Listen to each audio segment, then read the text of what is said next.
এটা হলো প্লাস্টিকের রসুন এবং এটা হলো প্লাস্টিকের পেঁয়াজ। আর এই দুটো জিনিসকেই আমি তৈরি করে নিয়েছি বাড়িতেই থাকা কিছু টুকিটাকি জিনিস দিয়ে। তো চলো কেমন করে এগুলোকে তৈরি করলাম ওটাই তোমাদেরকে আজকের এই ভিডিওতে আমি শেয়ার করব। এগুলোকে তৈরি করার জন্য আমাদের লাগবে এরকম ধরনের ক্যারি ব্যাগ বা প্লাস্টিক ব্যাগ, আর তারপরে লাগবে তুলো, যে তুলোগুলো কিন্তু পুতুলের ভেতর থেকেই পাওয়া যায়, আর লাগবে সুতো, আর লাগবে এরকম ধরনের দড়ি। আর যে দড়িগুলোর সাহায্যে কিন্তু আমি এরকম ধরনের একটা মোটা টাইপের দড়ি তৈরি করে নিয়েছি। এবারে প্লাস্টিক যে ক্যারি ব্যাগটা নিয়েছিলাম ওটাকে দেখো চারকোনা মতো কেটে ভেতরের দিকে তুলো ভরে এরকম করে কিন্তু সুতোর সাহায্যে খুব ভালো করে টাইট করে প্রথমে বেঁধে নেব।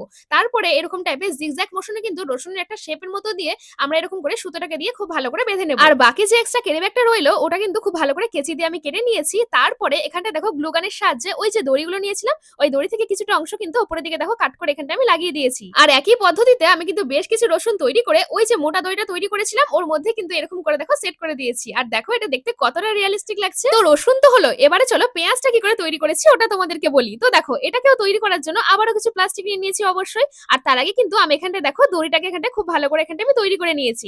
এরপরে প্লাস্টিক গুলো আবারও এখানটা চারকোনার মতো শেপ কেটে নিয়ে এবারে কিন্তু বেশি করে তুলে নিয়েছি, কারণ এবারে কিন্তু পেঁয়াজগুলো আমি অনেক বড় বড় টাইপের করব। আর পেঁয়াজ তৈরির ক্ষেত্রেও কিন্তু আমরা একই পদ্ধতি অ্যাপ্লাই করব, শুধুমাত্র সুতোর সাহায্যে আমরা যে জিগজ্যাগ মোশনে রসুনটা শেপ দিয়েছিলাম ওটা খালি করব না। আর এরকম করে কিন্তু আমি আরো বেশ কিছু এখানটায় পেঁয়াজ তৈরি করে নিয়েছি। এবারে এই যে যতগুলো পেঁয়াজ তোমরা দেখতে পাচ্ছ এগুলো হচ্ছে রং করার পালা। আর আমি যেহেতু এখানটাতে অনেক বড় বড় সাইজের পেঁয়াজগুলোকে তৈরি করেছি সেজন্য এরকম টাইপের একটু ডার্ক টাইপের কালারটা দিয়েছি আর কি। আর তোমরা যদি এর থেকে একটু ছোট সাইজের পেঁয়াজ তৈরি করো তাহলে একটু হালকা কালারটা করবে। তারপরে ওই যে রসুনের উপরে যেভাবে সুতোগুলোকে লাগিয়েছিলাম এটার উপরেও কিন্তু এরকম করে দেখো সুতোগুলোকে লাগিয়ে দিয়েছি। আর সবথেকে প্রথমে যে দড়িটা তৈরি করে নিয়েছিলাম ওর উপরে দেখো এক এক করে কিন্তু গ্লু গানের সাহায্যে পেঁয়াজগুলোকে এরকম করে ডেকোরেশন করে দিয়েছি। সো হ্যাঁ, এভাবেই কিন্তু তৈরি করে নিয়েছি আমি প্লাস্টিকের আর্টিফিশিয়াল পেঁয়াজ এবং রসুন। এবার তোমরাই কমেন্ট করে জানাও যে তোমাদের সবথেকে কোনটা বেশি ভালো লেগেছে, পেঁয়াজগুলো নাকি রসুনগুলো। এবং এটা বানানো এতটাই সহজ যে আমার ছোট ছোট সাবস্ক্রাইবার ভাই বোনেরা তোমরা কিন্তু নিজেদের স্কুলের হাতের কাজে বা স্কুল প্রজেক্টে এরকম ধরনের জিনিস তৈরি করে স্যার বা ম্যামকে জমা দিতে পারো। আই হোপ যে স্যার ম্যামরা তোমাদের উপরে খুব খুশি হয়ে যাবে। তো চলো আজ তাহলে এইটুকুই, দেখা হচ্ছে এর পরে কোনো ভিডিওতে। আর আজকের ভিডিও যদি তোমাদের ভালো লেগে থাকে তাহলে প্লিজ একটি লাইক করে চ্যানেলটাকে অতি অবশ্যই সাবস্ক্রাইব করে দিও, ইউটিউব থেকে দেখে থাকলে। আর ফেসবুক থেকে দেখে থাকলে অবশ্যই ফলো করে দিও।